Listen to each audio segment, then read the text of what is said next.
इस वक्त की बड़ी खबर आपको बता दें, मुंबई के पास भिवंडी में बड़े पैमाने पर विस्फोटक बरामद किया गया है। वहां 1000 जिलेटिन की छड़ी और 1000 डेटोनेटर एक कार से बरामद किया गया है। इस मामले में 3 आरोपियों को गिरफ्तार भी किया गया है। बताया गया कि आरोपी विस्फोटक को भिवंडी में किसी के पास सप्लाई करने वाले थे। तो पुलिस ने 3 लोगों को गिरफ्तार किया है। बड़ी मात्रा में मुंबई के पास थाने में विस्फोटक बरामद किए गए हैं। एक कार से ये विस्फोटक बरामद किए गए हैं और बताया जा रहा है कि ये किसी को देने वाले थे। आशीष मेरे सहयोगी फोन लाइन पर मौजूद हैं। आशीष, 3 लोगों की गिरफ्तारी हुई है। किनको ये विस्फोटक सप्लाई करने वाले थे, इस बारे में कोई जानकारी मिली है? जी फिलहाल जो है तफ्तीश जारी है और सबसे अहम बात ये कि 1000 जिलेटिन की छड़ें और 1000 डेटोनेटर, ये जो पूरी धमाके की सामग्री है, ये जो पूरी सामग्री है उसे लेकर ये तीनों ही आरोपी पालघर से एक ओमनी में लेकर भिवंडी पहुंचे हुए थे। भिवंडी में इसे किसे डिलीवर किया जाना था, इसकी तफ्तीश की जा रही है कि आखिरकार कहां से लाए गए थे, किस तरह से डिलीवर किया जाना था, किसे डिलीवर किया जाना था, उन सारी चीजों की तफ्तीश जारी है। पुलिस ने फिलहाल खुफिया जानकारी के आधार पर इस पूरे कंसाइनमेंट को पकड़ा है, जो कि कहीं न कहीं सबसे कहा जाए कि विस्फोटक सामग्री, ये वो ऐसी विस्फोटक सामग्री है जिसका कहीं न कहीं संदिग्ध तौर पर आतंकी गतिविधि तक के लिए इस्तेमाल किया जा सकता है। फिलहाल पकड़े गए आरोपियों से पूछताछ जारी है और ये खंगाला जा रहा है कि आखिरकार इतनी बड़ी विस्फोटक सामग्री उनके पास आई कैसे और वो भिवंडी के इलाके में से किसे डिलीवर करने वाले थे। आशीष, इतनी बड़ी बरामदगी ये सुरक्षा एजेंसियों की चिंता बढ़ाने वाली है। ये लोग कहां से लेकर के आ रहे थे, इनके तार और कहां तक फैले हैं? जी फिलहाल जो जांच एजेंसियों में खुफिया विभाग जो है वो उसने तीनों ही आरोपियों से इंट्रोगेशन की है, जानकारी खंगाली गई है। इसके अलावा जो भिवंडी पुलिस है वो इनके बैकग्राउंड को चेक करने में जुटी है और आरोपियों के जो मोबाइल फोन है वो जब्त कर लिए गए हैं और इन मोबाइल फोन से डाटा खंगाले जा रहे हैं कि आखिरकार ये किन किन लोगों के संपर्क में थे। सबसे अहम बात ये कि तीनों ही पालघर के रहने वाले हैं और वहीं की ओमनी रजिस्टर्ड भी है, जिसमें ये कंसील बनाकर छिपाकर जो है इस पूरी विस्फोटक सामग्री को लेकर यहाँ पर पहुंचे हुए थे। खुफिया जानकारी के आधार पर भी पूरा ऑपरेशन हुआ है, लिहाजा ठीक है आशीष, तो अब जांच पड़ताल जारी है, उसके बाद ही तस्वीर साफ हो पाएगी। उत्तर प्रदेश के हाथरस की सादाबाद और सिकंदराराव विधानसभा सीट से कांग्रेस उम्मीदवार बैलगाड़ी पर नामांकन करने पहुंचे। इस दौरान पुलिस से उनकी बहस हो गई। बताया गया कि पुलिस ने पार्टी उम्मीदवारों के साथ चल रहे समर्थकों की संख्या पर आपत्ति जताई और चुनाव आयोग के नियमों का हवाला देकर उन्हें बीच सड़क पर रोक दिया, जिस पर सादाबाद विधानसभा सीट से कांग्रेस प्रत्याशी मथुरा प्रसाद और सिकंदराराव सीट से पार्टी उम्मीदवार छवि वार्ष्णेय दोनों भड़क गए। इस बीच उनके साथ चल रहे कांग्रेस के दूसरे नेता और कार्यकर्ताओं को इतना गुस्सा आ गया कि वो पुलिस से ही भिड़ गए।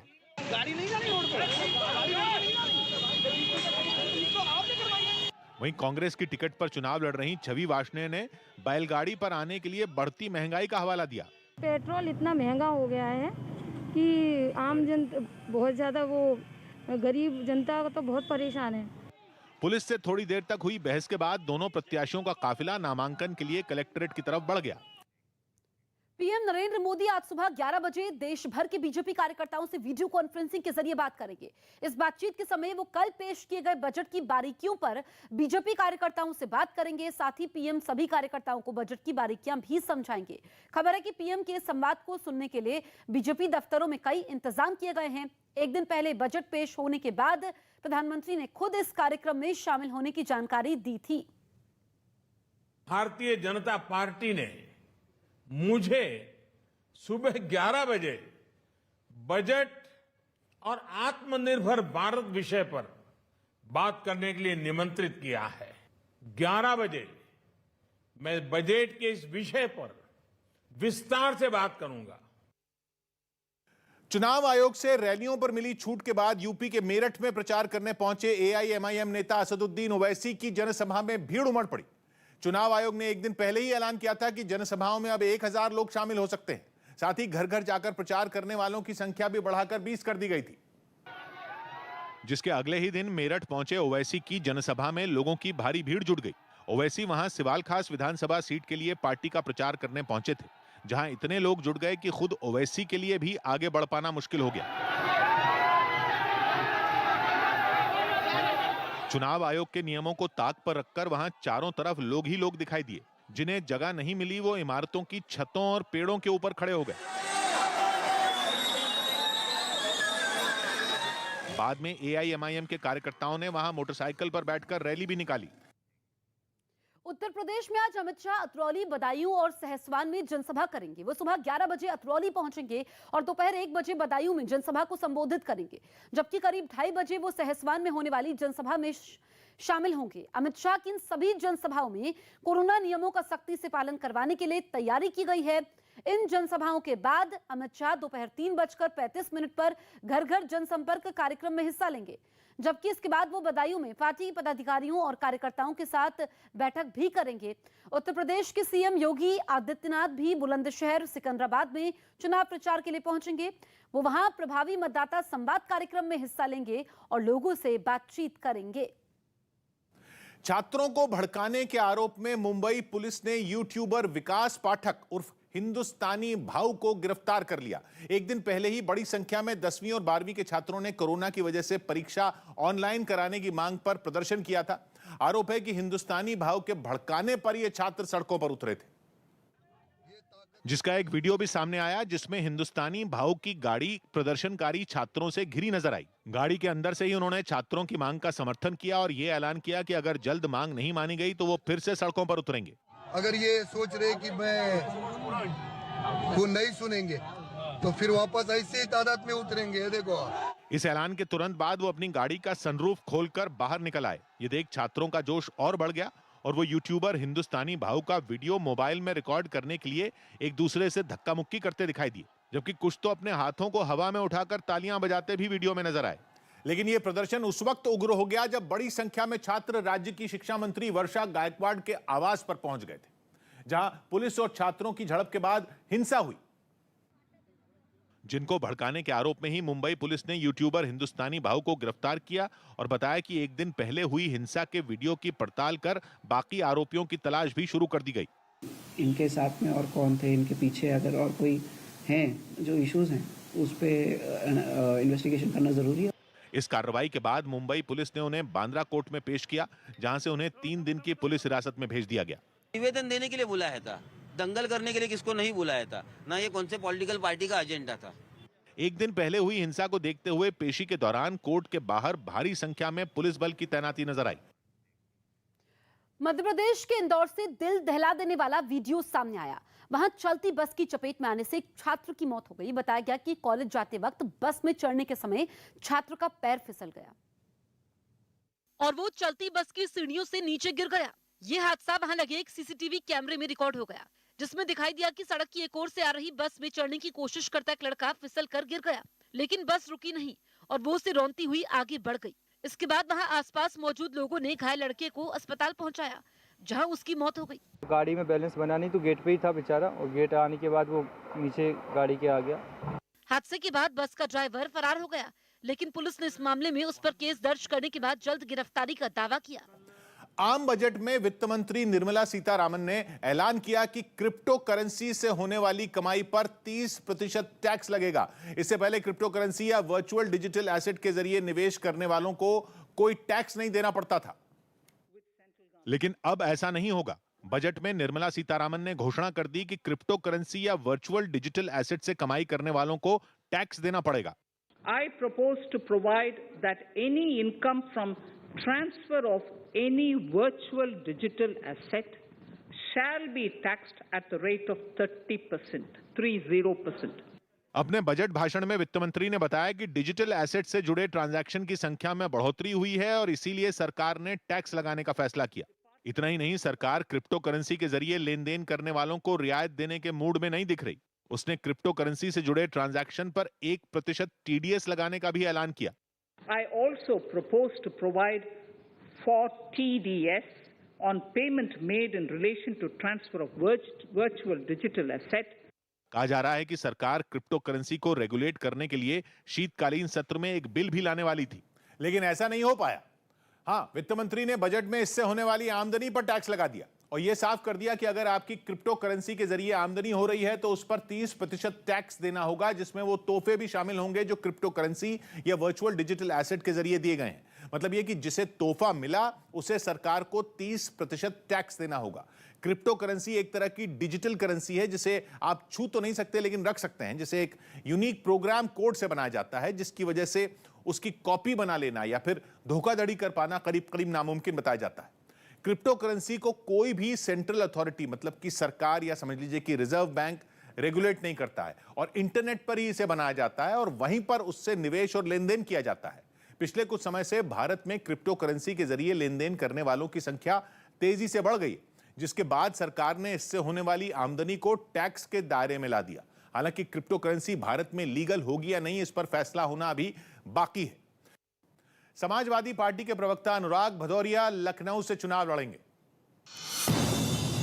समाजवादी पार्टी ने 10 उम्मीदवारों की एक और सूची जारी कर दी, जिसमें पार्टी प्रवक्ता अनुराग भदौरिया को लखनऊ पूर्व से टिकट दिया गया। अंडर 19 वर्ल्ड कप में भारत और ऑस्ट्रेलिया के बीच शाम 6:30 बजे दूसरा सेमीफाइनल मैच खेला जाएगा।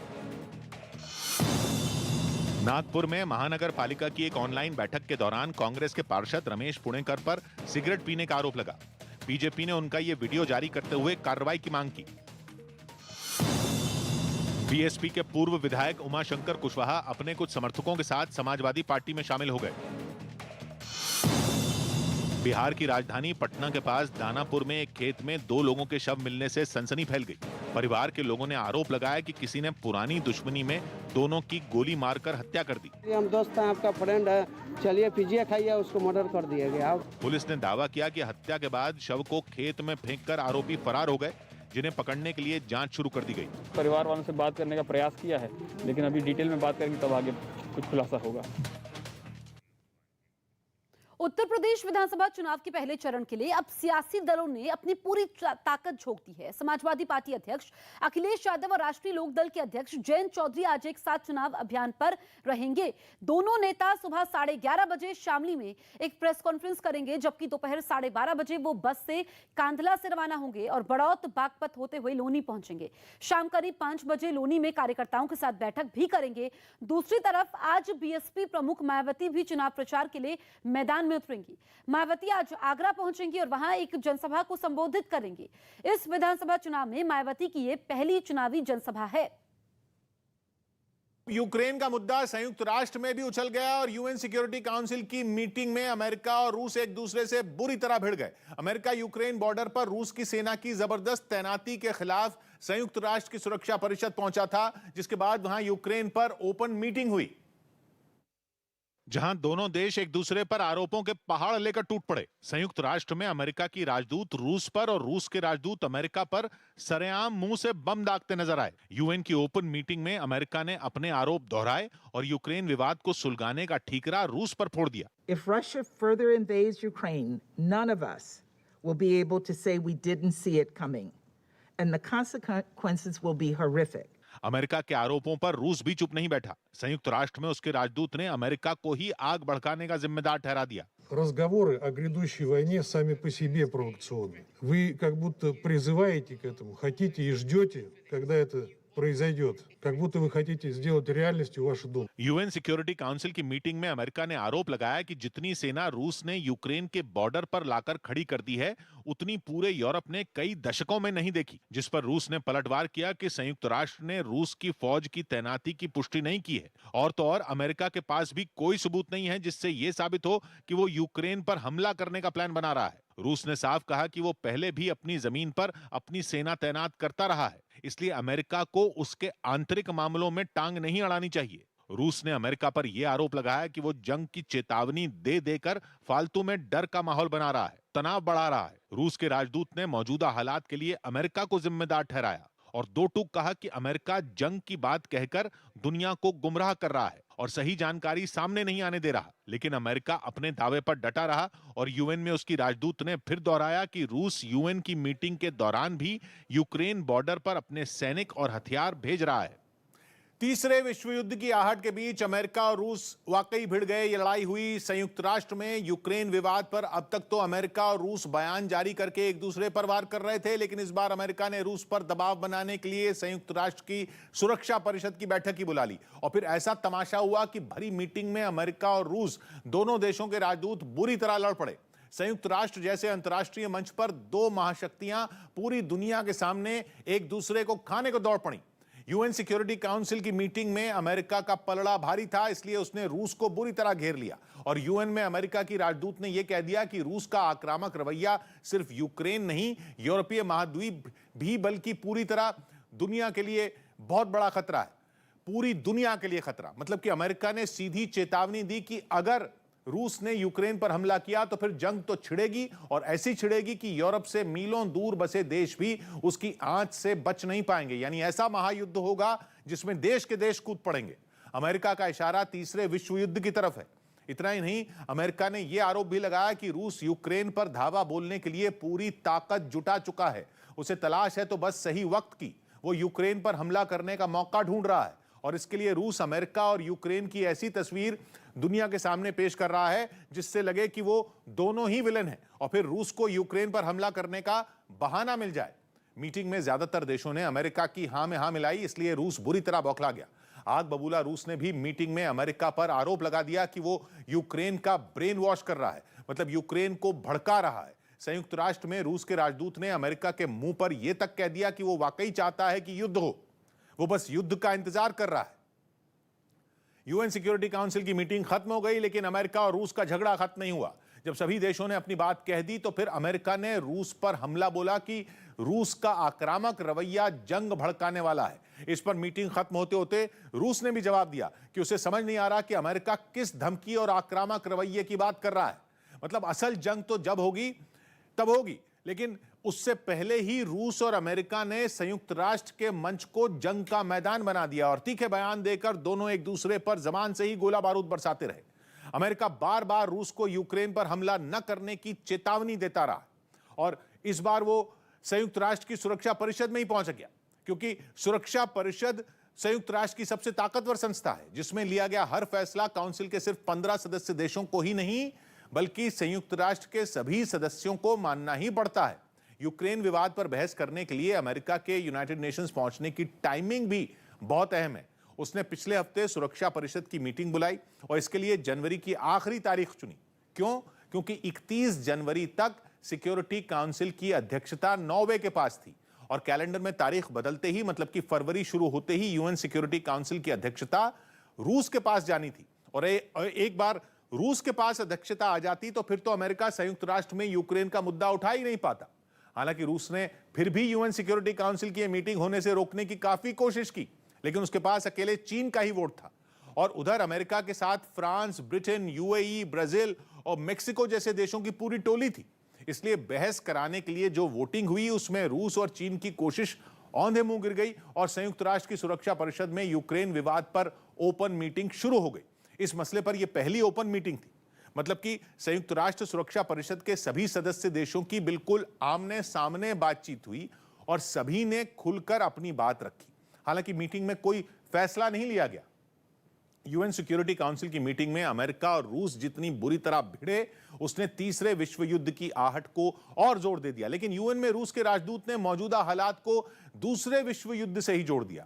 मीटिंग में रूस ने यूक्रेन की मौजूदा सरकार की तुलना दूसरे विश्व युद्ध के दौरान यूक्रेन पर नाजी हिटलर के राज से कर दी और दो टूक कहा कि यूक्रेन पर नाजियों का कब्जा हो रखा है। असल में इस बयान के पीछे रूस के राजदूत ने यूक्रेन की उस घटना का हवाला दिया जो 2014 में हुई थी। 2014 में यूक्रेन में शुरू हुए आंदोलन ने वहां से रूस के समर्थन वाली सरकार को उखाड़ फेंका था।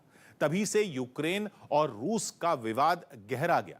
यूएन में रूस के राजदूत ने 2014 के उस वाकये को 1941 में यूक्रेन पर हिटलर के कब्जे से जोड़ दिया। रूस ने दावा किया कि दूसरे विश्व युद्ध के दौरान राष्ट्रवाद की सनक में यूक्रेन ने हिटलर का स्वागत किया था, लेकिन उसके राज में इतने जुल्म ढाए गए कि लोगों को अपनी गलती समझ आ गई। ठीक वैसे ही यूक्रेन की मौजूदा सरकार ने अमेरिका के साथ मिलकर लोगों को राष्ट्रवाद का सपना दिखाया और यूक्रेन पर कब्जा कर लिया। वहीं यूएन सिक्योरिटी काउंसिल की मीटिंग से अलग अमेरिका के राष्ट्रपति जो बाइडेन ने एक बार फिर दोहराया कि वो भले ही कूटनीति से यूक्रेन के मसले का हल निकालने के लिए जुटे हैं, लेकिन इसके साथ ही चाहे कुछ हो जाए वो हर तरह के हालात से निपटने के लिए बिल्कुल तैयार हैं। और अमेरिका के विदेश मंत्री एंटनी ब्लिंकन तो पहले ही रूस को खुली चेतावनी दे चुके हैं कि अगर रूस की फौज यूक्रेन में दाखिल हुई तो फिर सिर्फ अमेरिका ही नहीं बल्कि पूरे यूरोप से उसे मुंह तोड़ जवाब मिलेगा।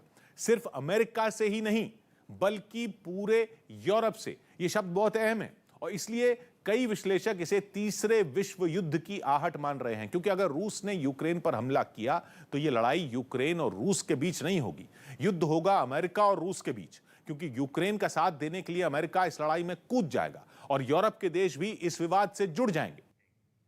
छत्तीसगढ़ की कवर्धा में आग लगने से कई एकड़ में लगी फसल जलकर राख हो गई।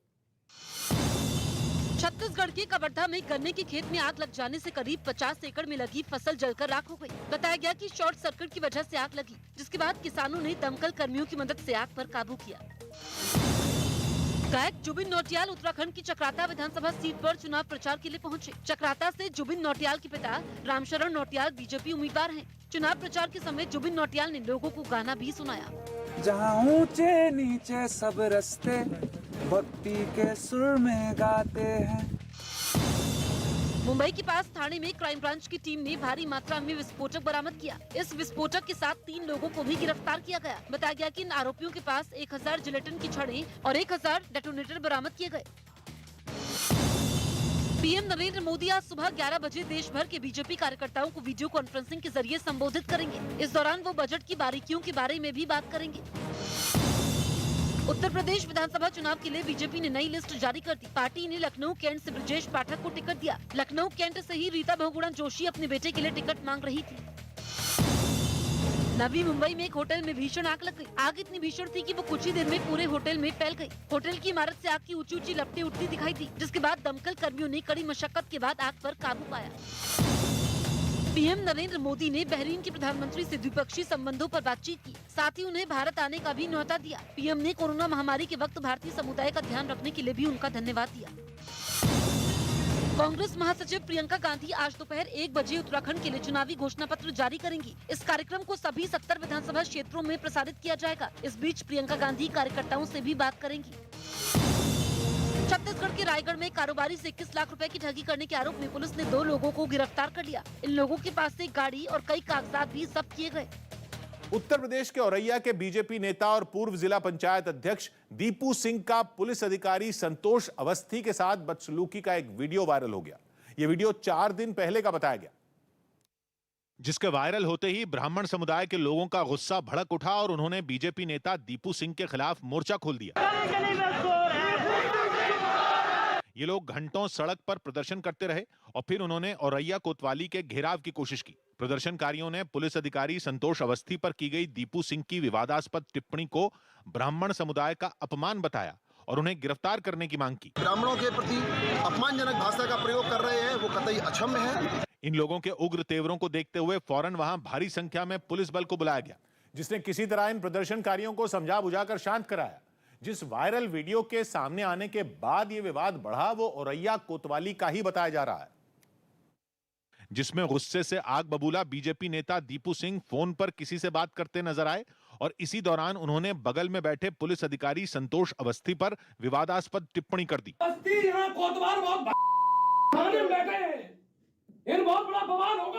इस वीडियो में कुछ दूसरे पुलिस वाले भी दिखाई दिए। बताया गया कि इनमें ही किसी ने अपने मोबाइल से इस बातचीत को रिकॉर्ड कर लिया। विवाद बढ़ा तो पुलिस ने बीजेपी नेता और उनके बेटे को गिरफ्तार कर जेल भेज दिया। मुकदमा दर्ज होने के उपरांत इसमें 2 व्यक्ति दीपू सिंह एवं उनके पुत्र करमवीर सिंह की गिरफ्तारी की गई है। इसके अलावा इस मामले में प्रदर्शन करने वाले लोगों के खिलाफ भी पुलिस ने मुकदमा दर्ज कर लिया। ब्राजील के साओ पाउलो में एक एक्सप्रेसवे का बड़ा हिस्सा धंसने से हड़कंप मच गया। जिस जगह एक्सप्रेसवे धंसा वहां मेट्रो के लिए कई नई लाइन बिछाने का काम चल रहा है, लेकिन मेट्रो के लिए किए जा रहे काम में तब रुकावट पैदा हो गई जब उसके ठीक बगल में बने एक एक्सप्रेसवे का बड़ा हिस्सा धंस गया। वहां से आई तस्वीरों में दिखाई दिया कि एक्सप्रेसवे धंसने से बने गड्ढे में मिट्टी के बड़े बड़े टुकड़े गिर रहे हैं। इसके थोड़ी देर बाद वहां मेट्रो के काम के लिए रखी गई प्लास्टिक की एक टंकी उसी गड्ढे में समा गई और साथ ही एक्सप्रेसवे का एक और बड़ा टुकड़ा भी टूटकर नीचे बह रहे पानी में गिर गया। गनीमत रही कि इस हादसे में किसी को कोई चोट नहीं आई। केरल के कोट्टायम से डरा देने वाली कुछ तस्वीरें सामने आई। वहां सांप पकड़ने के लिए मशहूर वावा सुरेश को कोबरा ने डस लिया, जिसके बाद उसकी हालत इतनी बिगड़ गई कि उसे आईसीयू में भर्ती कराना पड़ा, क्योंकि एक रिहायशी इलाके में घुसे कोबरा को पकड़ने के लिए सांप पकड़ने वाले वावा सुरेश को वहां बुलाया गया, जिसे कोबरा ने डस लिया। ऐसा होते ही वहां इकट्ठा हुए लोग घबरा गए। ऐसा तब हुआ जब वो उसे जूट के एक बैग में भरने की कोशिश कर रहा था, लेकिन कोबरा ने उससे पहले उसके दाहिने पैर में डस लिया, जिससे उसके शरीर में जहर तेजी से फैलता चला गया। जिसके बाद उसे फौरन कोट्टयम मेडिकल कॉलेज अस्पताल में भर्ती कराया गया, जहां 18 घंटे बाद उसकी हालत में सुधार की खबर है।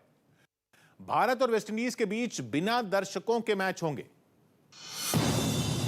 भारत और वेस्टइंडीज के बीच होने वाली वनडे सीरीज के दौरान दर्शक स्टेडियम में नहीं जा पाएंगे। कोरोना खतरे की वजह से यह फैसला लिया गया। दोनों देशों के बीच अहमदाबाद के नरेंद्र मोदी स्टेडियम में रविवार से इस वनडे सीरीज की शुरुआत होगी। महाराष्ट्र में सिंधु दुर्ग की अदालत ने बीजेपी विधायक नितेश राणे को अग्रिम जमानत देने से इनकार कर दिया। इसके बाद कोर्ट ने उन्हें 10 दिन के अंदर सरेंडर करने को कहा। नितेश पर सिंधु दुर्ग में एक शिवसेना कार्यकर्ता पर हुए जानलेवा हमले में शामिल होने का आरोप है। उत्तराखंड के सीएम पुष्कर सिंह धामी ने चमोली जिले के थराली में घर घर जाकर चुनाव प्रचार किया।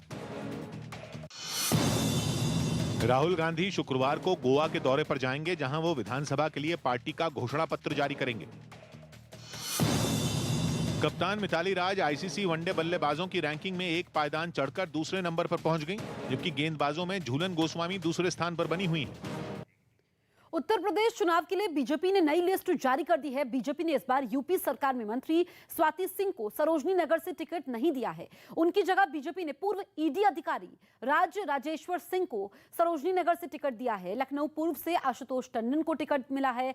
बीजेपी ने लखनऊ कैंट से ब्रजेश पाठक को चुनावी मैदान में उतारा है। लखनऊ कैंट सीट से बीजेपी नेता रीता बहुगुणा जोशी अपने बेटे मयंक के लिए टिकट मांग रही थी, लेकिन पार्टी ने लखनऊ कैंट से ब्रजेश पाठक को टिकट दे दिया। यूपी के लखनऊ में कांग्रेस नेता कन्हैया कुमार पर एक युवक ने स्याही फेंकने की कोशिश की, लेकिन वहां मौजूद कांग्रेस कार्यकर्ताओं ने आरोपी को पकड़ लिया और उसकी पिटाई शुरू कर दी। कुछ ही देर में वो लोग उसे घसीटते हुए पार्टी दफ्तर से बाहर ले आए और वहां भी आरोपी को जमकर पीटा। हालांकि इसी बीच वहां कुछ पुलिस वाले पहुंच गए और उन्होंने कांग्रेस कार्यकर्ताओं के चंगुल से उसे छुड़ाने की कोशिश की, जिसमें वो बड़ी मुश्किल से सफल हो पाए। लेकिन इसके बाद भी उनका गुस्सा शांत नहीं हुआ और कुछ लोग गाली गलौज करते हुए सुनाई दिए। ये सिलसिला यहीं खत्म नहीं हुआ और फिर से वो लोग उसे पीटने के लिए उग्र हो गए, जिसके बाद पुलिस वाले आरोपी को अपनी सुरक्षा में लेकर वहां से जाने लगे। मगर उसके साथ धक्का मुक्की और गाली गलौज लगातार जारी रही, जबकि कुछ तो ये कहते हुए सुनाई दिए कि स्याही फेंकने की कोशिश करने वाला युवक बीजेपी के छात्र संगठन एबीवीपी से जुड़ा है।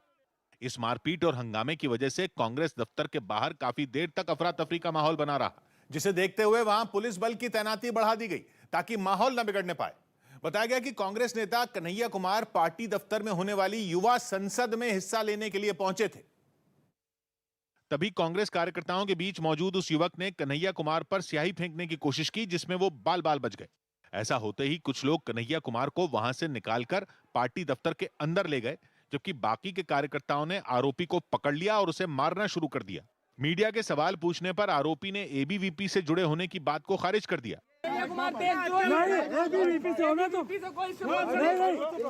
इस घटना पर जब कन्हैया कुमार से सवाल किया गया तो उन्होंने साफ किया कि वो ऐसे हमलों से डरने वाले नहीं। केमिकल फेंक दे, बम फेंक दे, गांधी को गोली मार दिया, हम झुकने वाले नहीं हैं। इसके अलावा उन्होंने आगे भी लखनऊ में पार्टी प्रत्याशियों के लिए प्रचार करने का ऐलान किया। साथ ही वो विरोधियों पर हमला बोलने से भी नहीं चूके। बताया गया कि कांग्रेस नेता कन्हैया कुमार युवा संसद के अलावा लखनऊ में पार्टी उम्मीदवारों के लिए प्रचार करने भी पहुंचे, जिनमें लखनऊ सेंट्रल सीट से पार्टी उम्मीदवार सदफ जाफर भी शामिल हैं, जिनके नामांकन में भी उनको हिस्सा लेना था। सदफ जाफर 2019 में लखनऊ में नागरिकता संशोधन कानून के विरोध में हुए प्रदर्शन के दौरान चर्चा में आई थी और इसी मामले में लखनऊ पुलिस ने उन्हें गिरफ्तार किया था। बाद में उन्हें जमानत भी मिल गई थी। इस बार खेलों के लिए बजट बढ़ाया गया।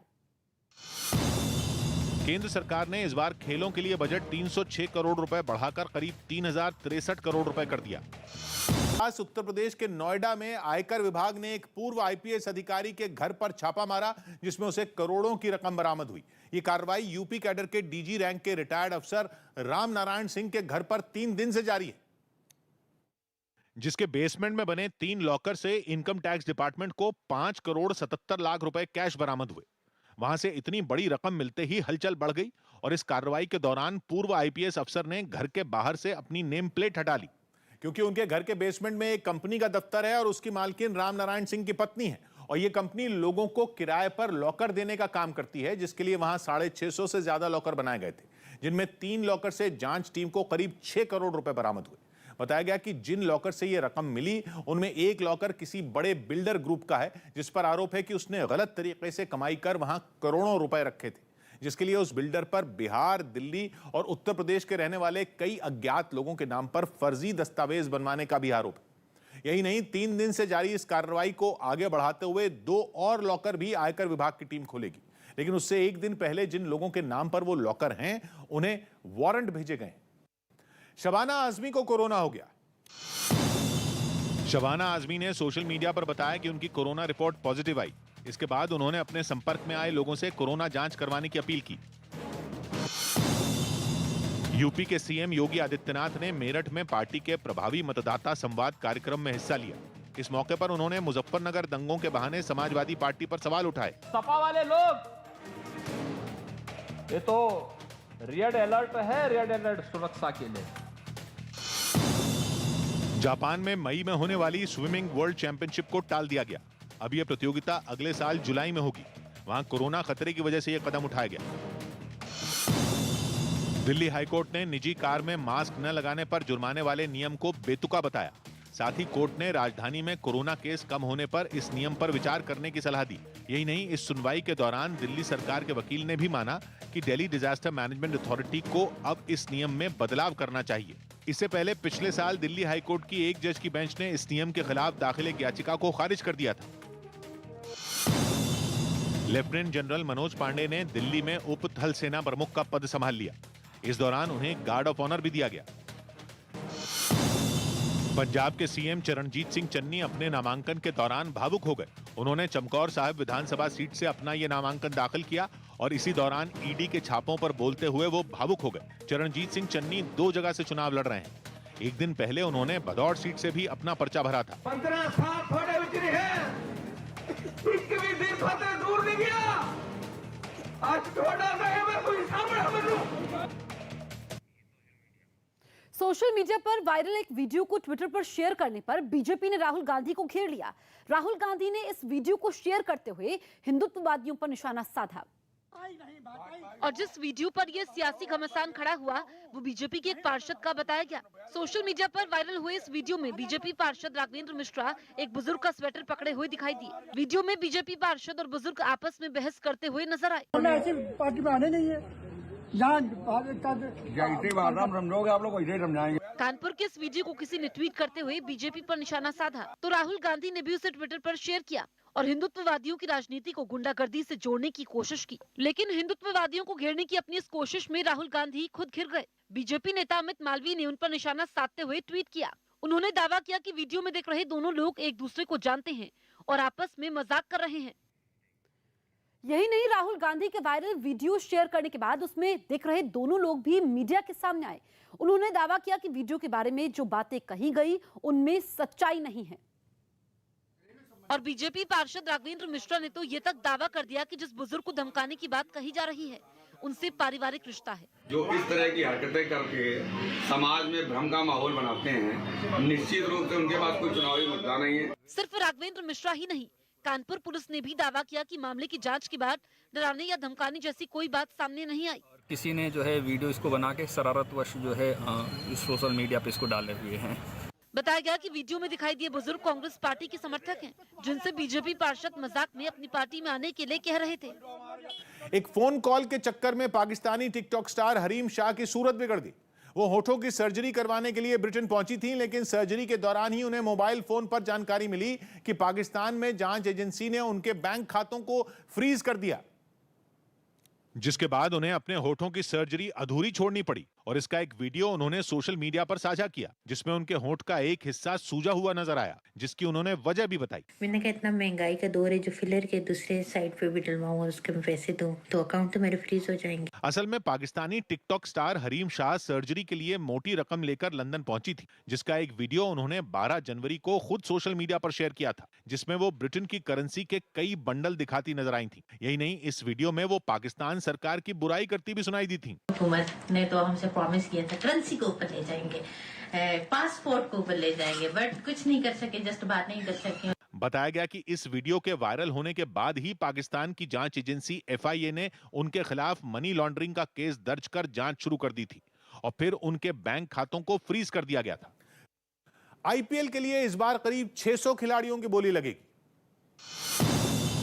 IPL से पहले होने वाली नीलामी में इस बार 590 खिलाड़ियों की बोली लगेगी। ये नीलामी 12 और 13 फरवरी को बेंगलुरु में होगी। संयुक्त किसान मोर्चा के उम्मीदवार यूपी चुनावों में निर्दलीय मैदान में उतरेंगे क्योंकि चुनाव आयोग में उनकी पार्टी के रजिस्ट्रेशन से जुड़ी प्रक्रिया अभी तक पूरी नहीं हो पाई। राहुल गांधी ने उर्स के मौके पर अजमेर शरीफ दरगाह के लिए दिल्ली से एक चादर भिजवाई। इस मौके पर पार्टी के कई राज्यों के नेता भी वहां मौजूद रहे। महाराष्ट्र, हरियाणा और मध्य प्रदेश में कोरोना नियमों के साथ फिर स्कूल खोल दिए गए। देहरादून में कांग्रेस महासचिव प्रियंका गांधी दोपहर में उत्तराखंड विधानसभा चुनाव के लिए पार्टी का घोषणा पत्र जारी करेंगी। ये कार्यक्रम वर्चुअल तरीके से राज्य के सभी 70 विधानसभा क्षेत्रों में दिखाया जाएगा। प्रियंका जी कल हमारे बीच में आएंगी। 70 की 70 विधानसभाओं में लगभग 100-125 हमारे ऐसे पॉइंट्स हैं जहां पर वो एड्रेस करेंगी। मध्य प्रदेश के सीएम शिवराज सिंह चौहान ने बजट पर वित्त मंत्री निर्मला सीतारमण की तारीफ की और इसे आत्मनिर्भर भारत का बजट बताया। ये आम आदमी का बजट है जिसमें गरीब और निम्न मध्यम वर्गीय परिवारों की जिंदगी में खुशहाली लाने का प्रयास किया गया है। महाराष्ट्र में सुपरमार्केट में वाइन बेचने के फैसले पर सियासी घमासान छिड़ गया। एक दिन पहले औरंगाबाद से AIMIM सांसद इम्तियाज जलील इस मुद्दे पर उद्धव सरकार पर भड़क गए थे। उन्होंने धमकी दी कि अगर उनके जिले में सुपरमार्केट में वाइन बेची जाएगी तो वो वहां तोड़फोड़ करेंगे। अगर तुम में हिम्मत है तो औरंगाबाद में एक है तो वाइन बार कहीं खोल के दिखाए। AIMIM सांसद की इस चेतावनी के बाद शिवसेना ने ये साफ कर दिया कि अगर ऐसा होता है उनसे सख्ती से निपटा जाएगा। संविधान को नहीं मानेंगे तो आप पर कड़ी कार्रवाई की जाएगी। हॉकी प्रो लीग टूर्नामेंट में भारतीय महिला हॉकी टीम ने चीन को हरा दिया। भारतीय महिला हॉकी टीम ने हॉकी प्रो लीग टूर्नामेंट में चीन को फिर 2-1 से हरा दिया। जम्मू कश्मीर के शोपियां में कुछ आतंकियों ने एक पुलिस वाले पर हमला कर दिया। इसके बाद घायल पुलिस वाले को इलाज के लिए नजदीक के अस्पताल में भर्ती करवाया गया। महाराष्ट्र के सांगली में पुलिस और वन विभाग ने चंदन तस्करी के एक आरोपी को गिरफ्तार कर लिया। दावा किया गया कि इस आरोपी के पास से 1 टन चंदन की लकड़ी बरामद की गई। मध्य प्रदेश के इंदौर पहुंचे ओवैसी की पार्टी AIMIM के प्रवक्ता वारिस पठान के मुंह पर एक आदमी ने स्याही फेंक दी। यह घटना उस वक्त हुई जब वो अपने समर्थकों के साथ वहां की एक दरगाह पर चादर चढ़ाने पहुंचे और जैसे ही वारिस पठान दरगाह से बाहर निकले, वहां मौजूद उस आदमी ने पहले उन्हें हार पहनाया और उसके बाद उनके मुंह पर स्याही फेंककर फरार हो गया, जिसे पकड़ने के लिए AIMIM के समर्थक उसके पीछे दौड़ पड़े। हालांकि वारिस पठान ने स्याही फेंकने की इस घटना को ज्यादा तवज्जो नहीं दी। हार बिना बोला वारिस भाई आपको बुरी नजर न लगे, मैं आपको काजल लगाना चाहता हूं। लेकिन पार्टी के कार्यकर्ता इसके विरोध में थाने पहुंच गए और शिकायत दर्ज करवा दी, जिसके बाद पुलिस मामले की जांच में जुट गई। मुंबई पुलिस ने सड़क पर तेज रफ्तार कार में स्टंट करते हुए जान जोखिम में डालने वाले 2 लोगों को गिरफ्तार किया है। पकड़े गए आरोपी में से एक आरोपी बांद्रा के इलाके में सुनसान सड़क पर तेज रफ्तार से कार को दौड़ा रहा था, जबकि उसका दूसरा साथी कार के बोनट पर बैठकर स्टंट करता दिखाई दिया। वीडियो वायरल होने पर पुलिस ने गाड़ी नंबर की मदद से तलाश शुरू की तो कार चला रहे मोहम्मद गुलफाम अंसारी और बोनट पर बैठकर स्टंट कर रहे मोहम्मद इमरान अंसारी को गिरफ्तार किया गया। पकड़े गए दोनों ही आरोपी कुर्ला के रहने वाले हैं और एक प्राइवेट कंपनी में काम करते हैं। पश्चिम एशिया में बड़ी जंग के आसार बन रहे हैं। UAE पर यमन के विद्रोहियों ने एक बैलिस्टिक मिसाइल से हमला किया। कोई पहला हमला नहीं था, बल्कि 1 महीने से भी कम वक्त में तीसरा बड़ा हवाई हमला था। ये एक ऐसी जंग की शुरुआत हो सकती है जिसकी चपेट में 13 मुल्क आ जाएंगे अगर जंग शुरू हुई तो। दोनों तरफ से हो रहे तेज हमले इशारा कर रहे हैं कि पश्चिम एशिया एक बड़ी जंग की तरफ बढ़ रहा है, जिसका केंद्र यमन हो सकता है, क्योंकि पिछले 1 महीने से भी कम वक्त में 4 बार हूथी विद्रोहियों के हमले UAE की अलग अलग जगहों पर हुए हैं। इनमें सबसे ताजा हमला 1 दिन पहले हुआ जब विद्रोहियों ने UAE पर बैलिस्टिक मिसाइल दागी। हालांकि UAE के एयर डिफेंस सिस्टम ने इस हमले को नाकाम कर दिया, लेकिन यह हमला तब हुआ जब इजराइल के राष्ट्रपति UAE के दौरे पर हैं। इजराइल के राष्ट्रपति का UAE जाना भी कोई छोटी घटना नहीं है। इतिहास में पहली बार ऐसा हुआ है और उसके बीच अगर मिसाइल अटैक कामयाब हो जाता तो केवल तबाही नहीं होती बल्कि बहुत बड़ी जंग की शुरुआत हो सकती थी। इससे पहले एक साथ 2 बैलिस्टिक मिसाइल दागी गई थी अल जफरा एयरबेस की तरफ।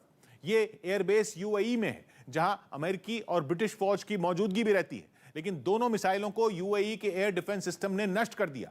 इससे पहले एक और हमला हो चुका है यूएई की राजधानी अबू धाबी की तरफ। यह हमला तो तेल के ठिकाने पर हुआ था जिसमें 3 लोग मारे गए थे, 6 लोग जख्मी हुए थे। इससे भी पहले एक और बड़ी घटना हुई थी, वो भी जनवरी की थी, जब हूथी विद्रोहियों ने लाल सागर में एक जहाज पकड़ लिया था। यह जहाज यूएई का था और विद्रोहियों ने दावा किया था कि इसमें हथियार भरे हुए थे, इसलिए उसे पकड़ा गया। लेकिन इस जहाज को छुड़ाने के लिए हूथी विद्रोहियों के ठिकानों पर बमबारी हुई और जवाब देते हुए विद्रोहियों ने भी हमले करने में कोई कसर नहीं छोड़ी। सैकड़ों लोगों की जान चली गई। उसे ही जंग के ताजा हालात की सबसे बड़ी वजह माना जा रहा है। लेकिन इस जंग में केवल यमन, हूथी विद्रोही या फिर यूएई ही नहीं है। इस जंग के दायरे में कई बड़े खिलाड़ी हैं। ईरान से लेकर अमेरिका तक और ब्रिटेन से लेकर सूडान तक इस जंग के दायरे में है, जिसके लिए यमन के हालात को थोड़ा सा समझना जरूरी है। यमन में हूथी एक ऐसा शिया मुसलमानों का समुदाय है जिसकी मौजूदगी वहां की कुल आबादी में करीब 25% है। ये एक कबीला हुआ करता था जिसने एक आंदोलन शुरू किया था, जिसके बाद जंग शुरू हुई। जंग बढ़ती गई। पिछले 7 साल से इन विद्रोहियों की ताकत का सामना केवल यमन की सरकार नहीं बल्कि 9 देशों की सरकारें कर रही हैं। पश्चिम एशिया के इन देशों में यमन को ही सबसे गरीब मुल्क माना जाता है। गृह युद्ध के कारण ही यमन की हालत इतनी खराब है। लेकिन यमन में सुन्नी मुसलमानों के समुदाय की आबादी ज्यादा है, इसे समझना जरूरी है। यमन में सरकार है सुन्नी और हूथी विद्रोही है शिया। अब यमन की सीमा लगती है सऊदी अरब से। सऊदी अरब में भी सुन्नी मुसलमानों का प्रभाव है। सऊदी अरब ने यमन की सरकार की मदद की विद्रोहियों से निपटने में, लेकिन अकेला सऊदी अरब ही नहीं बल्कि 9 देशों का एक गठबंधन बनाया गया। 9 देशों की सेना बनाई गई यमन में वहां की सरकार की मदद करने के लिए और विद्रोहियों से, शिया विद्रोहियों से लड़ने के लिए। 7 साल पहले बना था यह संगठन। इस संगठन में यूएई, कतर, कुवैत, बहरीन, मिस्र, जॉर्डन, मोरक्को, सूडान और सेनेगल। ये 9 देश मिलकर लड़ रहे हैं हूथी विद्रोहियों से और इन 9 देशों की मदद करने वाले 3 बड़े मुल्क भी हैं, अमेरिका, ब्रिटेन और फ्रांस। इस 9 देशों के गठबंधन की इंटेलिजेंस में भी मदद करते हैं और जरूरत पड़ने पर सैन्य सहायता भी भेजते हैं। मतलब अकेले हूथी विद्रोहियों से लड़ने के लिए खड़े हैं 9 और 3 कुल मिलाकर 12 मुल्क। जब ये जंग शुरू हुई तो कहा जा रहा था कि हूथी विद्रोही 2 महीने से ज्यादा टिक नहीं पाएंगे, उनका अंत कर दिया जाएगा। लेकिन 7 साल बाद भी यमन युद्ध की आग में जल रहा है, जिसके लिए यूएई और सऊदी अरब कसूरवार मानते हैं ईरान को। आरोप लगाया जाता है कि ईरान हूथी विद्रोहियों की मदद करता है, उन्हें हथियार और पैसे मुहैया कराता है, इसीलिए हूथी विद्रोही ताकतवर है। मतलब यहां भी वो शिया सुन्नी वाला टकराव एक वजह हो सकती है, क्योंकि ईरान एक शिया मुल्क है जिसकी सऊदी अरब से नहीं बनती। सऊदी अरब और यूएई दोनों सुन्नी मुल्क हैं। लेकिन मसला यह है कि इस बार अगर सऊदी अरब की अगुवाई वाली गठबंधन सेना ने पलटवार किया तो क्या होगा? जवाब साफ है कि यमन में एक बड़ी जंग की शुरुआत हो जाएगी, जो शायद इस बार निर्णायक साबित हो। सऊदी अरब और यूएई के भड़कने की बड़ी वजह यह भी है कि बार बार जो हो रहे हमले दुनिया में यह संदेश दे रहे हैं कि सऊदी अरब और यूएई असुरक्षित मुल्क है, सुरक्षित जगह नहीं है। अबू धाबी है, दुबई है, ये सब यूएई में है।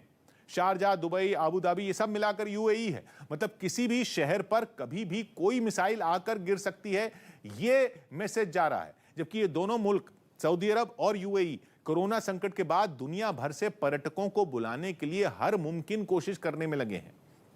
ऐसे में अगर दुनिया को पता लगेगा कि यहां हवाई हमलों का खतरा है तो पर्यटन के लिए तो लोग नहीं आएंगे। यमन में जिस तरह से हूथी विद्रोही बार बार मिसाइल दाग रहे हैं, इतना तो साफ है कि उनके पास हथियारों की कोई कमी नहीं है, इसलिए वो गठबंधन वाली सेना को उकसाने से पीछे नहीं हट रहे। दूसरी तरफ उनके सामने दुनिया की महाशक्तियों के समर्थन वाला एक महागठबंधन है। मतलब दोनों तरफ से ही ताकतवर सेनाओं का मुकाबला होगा। इसलिए माना जा रहा है कि इजराइल के राष्ट्रपति का दौरा खत्म होने के बाद यमन में कुछ बड़ा हो सकता है। मुंबई के पास भिवंडी में बड़े पैमाने पर विस्फोटक बरामद किया गया है। वहां 1000 जिलेटिन की छड़ी और 1000 डेटोनेटर एक कार से बरामद किया गया। इस मामले में 3 आरोपियों को गिरफ्तार किया गया है। बताया गया कि आरोपी विस्फोटक को भिवंडी में किसी के पास सप्लाई करने वाले थे। हालांकि इतनी बड़ी मात्रा में विस्फोटक किसको सप्लाई किया जाना था, फिलहाल इस बात का पता लगाने में पुलिस जुटी हुई है। इंडोनेशिया की राजधानी बदलने वाली है। वहां की सरकार के इस फैसले से जुड़ा हुआ बिल वहां की संसद में भी पास हो चुका है, लेकिन खबर यह है कि मुस्लिम समुदाय की 80% से ज्यादा आबादी वाले इंडोनेशिया की राजधानी का ताल्लुक अब हिंदू धर्म से होगा। हालांकि पहले यह समझ लेते हैं कि राजधानी बदलने की जरूरत इंडोनेशिया को क्यों पड़ी। तो सीधा जवाब यह है कि जकार्ता दुनिया का ऐसा शहर है जो सबसे ज्यादा तेजी से डूब रहा है। जकार्ता समुद्र के करीब है, जहां बाढ़ आना अब हर साल का रूटीन सा बन चुका है। ऊपर से छोटे से शहर जकार्ता की आबादी अब 1 करोड़ के भी पार जा चुकी है। इसके अलावा लगातार बढ़ रहा प्रदूषण अभी से जकार्ता को दुनिया के सबसे प्रदूषित शहरों की सूची में खड़ा कर चुका है। और ये सभी ऐसी परेशानियां हैं जिनका समाधान काफी वक्त से ढूंढा जा रहा था। पिछले करीब 7 साल से जो बस ये इंतजार ही चल रहा था कि कब इंडोनेशिया अपनी राजधानी को बदलने का ऐलान करेगा। लेकिन जकार्ता को हटाकर जिस जगह को अपनी राजधानी बनाने का ऐलान इंडोनेशिया ने किया, उसका नाम वहां पर हो रहे एक बड़े बदलाव की तरफ इशारा करने वाला है। ऐसे बदलाव जिनकी बुनियाद भले ही प्रदूषण या जलवायु जैसी कोई समस्या हो, लेकिन उसके मायने इससे भी ज्यादा बड़े हैं, क्योंकि जकार्ता की जगह इंडोनेशिया की नई राजधानी बनेगी नुसंतारा। इस शब्द का मतलब है एक ऐसा देश जो द्वीपों का एक बड़ा समूह है। द्वीपों का एक बड़ा समूह तो इंडोनेशिया अभी भी है, लेकिन अभी इंडोनेशिया का आकार नुसंतारा कहलाने लायक नहीं है, जबकि इतिहास में इंडोनेशिया वाकई द्वीपों का एक बहुत बड़ा समूह हुआ करता था, मतलब नुसंतारा हुआ करता था। और अब इंडोनेशिया की राजधानी का नाम नुसंतारा रखने का मतलब यह भी समझा जा रहा है कि इंडोनेशिया अपने उस दौर को याद रखना चाहता है। वो एक ऐसा दौर था जब इंडोनेशिया की सीमाएं पैपुआ न्यू गिनी तक फैली हुई थी। मतलब आज का पूरा इंडोनेशिया, सिंगापुर, मलेशिया, ब्रुनेई, दक्षिणी थाईलैंड, पूर्वी तिमोर, फिलीपींस का बहुत बड़ा हिस्सा, ये सब कुछ उस जमाने के इंडोनेशिया में होता था। लेकिन इंडोनेशिया के उस दौर को याद करने का मतलब है हिंदू साम्राज्य के एक दौर को याद करना, क्योंकि इंडोनेशिया के उस इतिहास का पन्ना इंडोनेशिया का कम और मजापहित साम्राज्य का ज्यादा रहा है। मजापहित साम्राज्य वहां का आखिरी हिंदू साम्राज्य था जो इंडोनेशिया में 13वीं सदी में कायम हुआ, और इतिहास में दर्ज है कि 1527 तक मजापहित साम्राज्य वहां बना रहा। और इस दौरान लगातार इंडोनेशिया की सीमाएं फैलती गईं, राज्य का विस्तार होता चला गया। उस वक्त के मजापहित साम्राज्य के 10 सम्राट होने का इतिहास में जिक्र है। 14वीं सदी में तो इस साम्राज्य की सेना ने कई अहम युद्ध लड़े, और कई इतिहासकारों ने लिखा है कि हर युद्ध के बाद साम्राज्य का विस्तार होता चला गया। बताया जाता है कि उस वक्त इंडोनेशिया में हिंदुओं के अलावा बौद्ध धर्म ही मौजूद था। मतलब ये कि इंडोनेशिया के इतिहास का जो सबसे सुनहरा दौर रहा है वो उस वक्त का है जब इंडोनेशिया में हिंदू साम्राज्य हुआ करता था। और अब राजधानी का नाम नुसंतारा करने का मतलब ये भी है कि इंडोनेशिया अपने उस इतिहास को याद करना चाहता है, उस इतिहास से जुड़ना चाहता है। अगर अभी के इंडोनेशिया की बात की जाए तो वहां 2010 में हुई जनगणना के मुताबिक हिंदू समुदाय के लोगों की आबादी 2% से भी कम है। इंडोनेशिया की कुल आबादी है 25 करोड़, और आखिरी जनगणना के जो आंकड़े अभी मौजूद हैं वो 2010 के ही हैं, जिसके हिसाब से मुस्लिम आबादी वहां सबसे ज्यादा है। मुस्लिम समुदाय की कुल आबादी इंडोनेशिया में 2010 की जनगणना के मुताबिक 87% है, और धार्मिक जनसंख्या के हिसाब से दूसरा नंबर ईसाई धर्म का है। ईसाई समुदाय के लोगों की आबादी वहां करीब 10% है। लेकिन राजनीतिक तौर पर वहां कुछ बड़े बदलाव हो रहे हैं, जिनमें एक बदलाव वहां की राजधानी का नाम नुसंतारा रखना है, जिसे हिंदू धर्म से जोड़कर देखा जा रहा है। नुसंतारा नाम की असल में अभी तक कोई जगह नहीं है, ये एक जंगल का हिस्सा है जहां एक राजधानी मतलब एक नया शहर बसाया जाएगा, और जंगल को काट कर एक टापू पर जो नया शहर बसाया जाएगा उसका नाम वहां की सरकार ने नुसंतारा रख दिया है। एक नई राजधानी बसाने पर इंडोनेशिया भारतीय रुपयों में करीब 2.5 लाख करोड़ रुपए खर्च करने वाला है।